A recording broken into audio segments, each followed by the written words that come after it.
तो आप सभी को बता दें कि आज की सबसे बड़ी खबर निकल कर आ रही है। नेपाल में खेसारी लाल यादव का स्टेज प्रोग्राम नहीं हो सका। जी हां दोस्तों, आपको बता दें कि इसका कारण यही है कि कोरोना के चलते खेसारी लाल यादव का प्रोग्राम रद्द हो गया, जिसके कारण दर्शकों में काफी गुस्सा देखा गया। जी हां दोस्तों, बता दें कि देखिए कैसे दर्शक गुस्से में हैं और कितना क्षति पहुंचा चुके हैं। जी हां दोस्तों, आप सभी को बता दें कि खेसारी लाल यादव का इसमें 7 स्कॉर्पियो जला दिया गया है। जी हां दोस्तों, आप सबको बता दें कि देखिए कैसे खेसारी लाल यादव का एक व्हाइट स्कॉर्पियो जल रहा है। जी हां दोस्तों, यही है खेसारी लाल यादव का व्हाइट स्कॉर्पियो, जिसमें खेसारी लाल यादव आए थे स्टेज प्रोग्राम देने के लिए।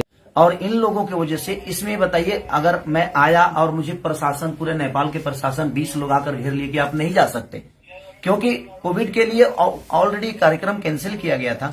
ये लोग जबरदस्ती कर रहे हैं और हम आपको नहीं जाने देंगे। तो कहीं ना कहीं मैं क्या कर सकता हूँ? मैं तो आउट ऑफ इंडिया हूँ।